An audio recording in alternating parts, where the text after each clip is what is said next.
আসসালামু আলাইকুম। Law and rights with মিশফাতে আপনাদের সাথে থাকার জন্য অনেক অনেক ধন্যবাদ। আজকে আমরা একটি যুগান্তকারী মামলার ঘটনা জানব। মোহাম্মদ মাজদার হোসেন মাজদার হোসেন ঐতিহাসিক মাজদার হোসেন মাজদার হোসেন আমরা যারা আইনি প্রাঙ্গণে রয়েছি এবং আসলে পুরো বাংলাদেশে কিন্তু মাজদার হোসেন মামলাটির নাম শুনেছেন। আজকে আমরা এই যুগান্তকারী মামলাটি নিয়ে কথা বলব। তার আগে কিছু গুরুত্বপূর্ণ বিষয়।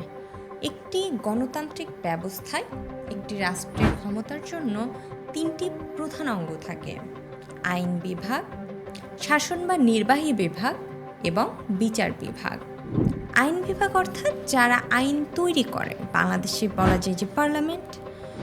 নির্বাহী বিভাগ মানে মূলত সরকারকে বোঝানো হয়, যারা কিনা আইন প্রণয়ন করে। বিচার বিভাগ যারা কিনা আইন ভঙ্গ হলে সেই বিচার ব্যবস্থাটি দেখে। যে সরকার দেশ পরিচালনা করে অর্থাৎ নির্বাহী বিভাগ, তারা যদি বিচারকদের বদলি, পদোন্নতি, বেতন, ভাতা নিয়ন্ত্রণ করে, তাহলে একজন বিচারকের পক্ষে কি সরকারের কোনো বেআইনি কাজের বিরুদ্ধে স্বাধীনভাবে রায় দেওয়া সম্ভব? সাধারণ মানুষের ন্যায় বিচার নিশ্চিত করতে এবং ক্ষমতার অপব্যবহার রোধ করতে নির্বাহী বিভাগ থেকে বিচার বিভাগের সম্পূর্ণ আলাদা বা স্বাধীন রাখাটা কিন্তু অত্যন্ত গুরুত্বপূর্ণ। বাংলাদেশ স্বাধীন হওয়ার পর আমাদের সংবিধান প্রণেতারা কিন্তু এই বিষয়টি খুব ভালোভাবে অনুধাবন করেছিলেন। তাই সংবিধানের 22 নম্বর অনুচ্ছেদে অর্থাৎ আর্টিকেল 22-এ অত্যন্ত স্পষ্টভাবে বলা হয়েছিল, রাষ্ট্রের নির্বাহী অঙ্গসমূহ হইতে বিচার বিভাগের পৃথকীকরণ রাষ্ট্র নিশ্চিত করিবেন। এছাড়া সংবিধানের 115 ও 116 নম্বর অনুচ্ছেদে বলা হয়েছে যে সাবঅর্ডিনেট যে আদালতগুলো রয়েছে অর্থাৎ নিম্ন আদালতের বিচারকদের নিয়ন্ত্রণ, কর্মস্থল নির্ধারণ ও পদোন্নতির ক্ষেত্রে সুপ্রিম কোর্টের সাথে পরামর্শক্রমে রাষ্ট্রপতির ভূমিকার কথা। উদ্দেশ্য ছিল একটাই, যাতে কোনো রাজনৈতিক সরকার বিচারকদের উপর সরাসরি প্রভাব বা নিয়ন্ত্রণ খাটাতে না পারে। কিন্তু সংবিধানে চমৎকার সব কথা লেখা থাকলেও বাস্তবে ঘটেছিল ঠিক তার উল্টো। স্বাধীনতার পর দীর্ঘ সময় পেরিয়ে গেলেও রাজনৈতিক সরকারগুলো ক্ষমতা হারানোর ভয়ে বিচার বিভাগ পৃথকীকরণের কোনো উদ্যোগই নেয়নি। 90-এর দশক পর্যন্ত নিম্ন আদালতের বিচারক বা ম্যাজিস্ট্রেটদের নিয়োগ, বদলি, পদোন্নতি, বেতন কিংবা ছুটি প্রায় সম্পূর্ণভাবেই নিয়ন্ত্রণ করত সরকারের আইন ও সংস্থাপন মন্ত্রণালয়। এমনকি তখনকার দিনে আমলারা বা নির্বাহী ম্যাজিস্ট্রেটরা মাঠে আইন শৃঙ্খলা রক্ষার পাশাপাশি আদালতে বসেও বিচার করতেন। কি আশ্চর্য! অর্থাৎ যে প্রশাসন মামলার বাদী বা তদন্তকারী, সেই প্রশাসনই আবার বিচারকের আসনে। এতে বিচারকদের কেরিয়ারের নাটাই ছিল সরকারের হাতে। ফলে স্বাধীন বিচার ব্যবস্থাপনা কেবল সংবিধানের পাতাতেই কিন্তু বন্দী ছিল। পরাধীনতার এই শিকল ভাঙতে এবং বিচার বিভাগের প্রকৃত যে স্বাধীনতা, সেটি নিশ্চিত করতে আইনি প্রাঙ্গণে জন্ম নেয় একটি যুগান্তকারী পদক্ষেপ।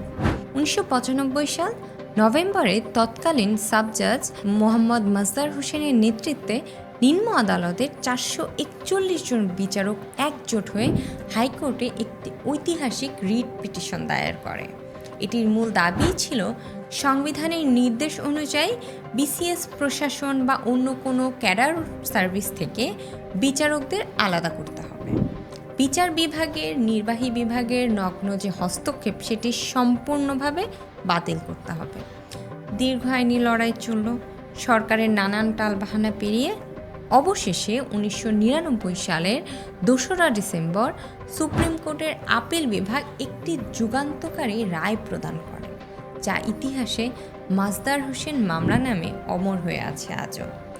তৎকালীন প্রধান বিচারপতি মুস্তফা কামালের নেতৃত্বে আপিল বিভাগ বিচার বিভাগ পৃথক করার জন্য সরকারকে সুনির্দিষ্ট 12টি দফা নির্দেশনা দেয়। এই রায়ের পয়েন্টগুলো ছিল বাংলাদেশের বিচার ব্যবস্থার জন্য একটি মাস্টার স্ট্রোক। আপিল বিভাগে স্পষ্টভাবে ঘোষণা করে যে জুডিশিয়াল সার্ভিস রাষ্ট্রের অন্য যে সিভিল সার্ভিস রয়েছে সেটি থেকে সম্পূর্ণভাবে পৃথক করতে হবে। এটি পৃথক একটি সার্ভিস। বিচারক নিয়োগের জন্য একটি স্বাধীন জুডিশিয়াল সার্ভিস কমিশন এবং তাদের বেতন ভাতা নির্ধারণের জন্য থাকবে একটি পৃথক বেতন কমিশন। বিচারকদের নিয়ন্ত্রণ ও শৃঙ্খলা বিধানের জন্য সংবিধানের 116 অনুচ্ছেদ অনুযায়ী সুপ্রিম কোর্টের পরামর্শে নীতিমালা প্রণয়ন করা হবে। বাংলাদেশের সরকারের ইচ্ছামতো নয়। এই ঐতিহাসিক রায়টি ছিল বিচার বিভাগের স্বাধীনতার প্রকৃত ঘোষণাপত্র। অনীহার কারণে রায়টি কার্যকর করতে বহু বছর সময় লেগে যায়। অবশেষে 2007 সালের 1 নভেম্বর আনুষ্ঠানিকভাবে নির্বাহী বিভাগ থেকে বিচার বিভাগ আলাদা হয়। ফৌজদারি কার্যবিধি সংশোধন করে নির্বাহী ম্যাজিস্ট্রেটের হাত থেকে বিচারিক যে ক্ষমতা থাকে সেই ক্ষমতাটি সম্পূর্ণভাবে জুডিশিয়াল ম্যাজিস্ট্রেটদের হাতে ন্যস্ত করা হয়। মাজদার হোসেন মামলার এই রায়টি কেবল বিচারকদের মুক্তির সনদ নয়, বরং বাংলাদেশের প্রতিটি সাধারণ মানুষের শেষ আশ্রয়স্থল। আদালতের স্বাধীনতা ও নিরপেক্ষ ন্যায় বিচার নিশ্চিত করার জন্য এক অবিস্মরণীয় মাইলফলক। এরকম নানান কেসের ঘটনাগুলো সম্পর্কে জানতে, নিজেদের অধিকার সম্পর্কে জানতে এবং আরেকটু বেশি সচেতন হতে আমার পেজ অথবা ইউটিউব চ্যানেলের ভিডিওগুলোর দিকে চোখ রাখুন। আপনাদের জন্য আমি সবসময় রয়েছি। আমার পাশেও আপনারা থাকুন। ধন্যবাদ।